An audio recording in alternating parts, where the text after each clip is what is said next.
Hi, everybody. It's been a busy day. Obviously here, Rick, with WDRB Sports. Chris Mack is the story of the day, the man of the hour.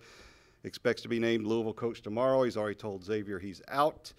So we know, of course, that he's in at Louisville at 7 years, $4 million a year.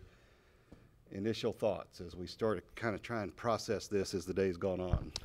A lot to unwrap here. Yeah. There's the question of the salary, which is $4 million, as we've talked about.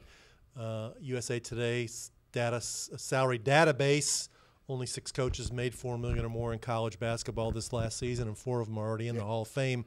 That's a lot of money. I guess Louisville felt like they had to pay it to get who they wanted, considering some of the uncertainty around the situation.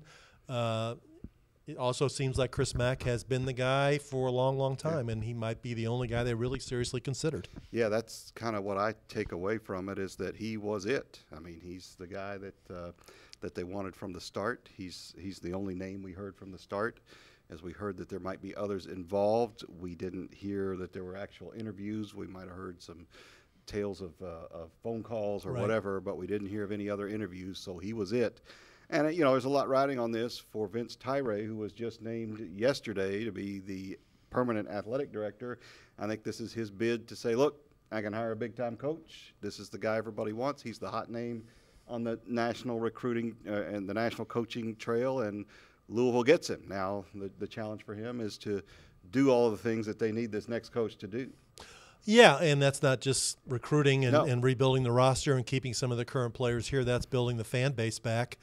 Because as we saw this year, there were more empty seats than normal at the games, and we have heard from a number of people that there's some fans that haven't been happy about what's going on in terms of the change of coach and change of athletic director. So he'll have to team with Vince Tyra in terms of unifying the fan base and getting everybody back to the way it was 3 or 4 years ago. Yeah, I think there's no question about that.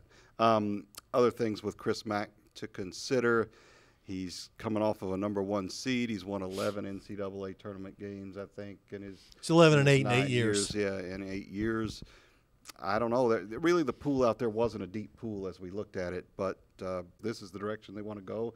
He's going to have a tremendous impact on where this department and university go here over the next few years. He's only the 5th coach to be named there since World War II. So. And the last 2 they brought in have been Hall of Famers, so they got a pretty good track record. He had a good year this year. They won the Big East regular season championship, and Villanova plays in the Big East, and a lot of people are picking Villanova to win the national championship this year. So Xavier was very good. They were a #1 seed in the NCAA tournament. They got upset in the second round by Florida State. Teams get upset in the NCAA tournament. Virginia got beat. Tennessee got beat. Michigan State got beat. Duke got beat. I mean, a lot of good teams got beat this year in the tournament. I don't think that's really anything to question. No. So we will see. We're going to a lot more to unpack as the evening goes forward, and obviously the day tomorrow when Chris Mack is introduced as the new Louisville basketball coach. You can follow us on the news a lot. We haven't even had hardly time to write anything yet about Chris Mack to react to it. That's why we're here talking to you. But you can follow that too online at WDRB.com. Thanks for watching.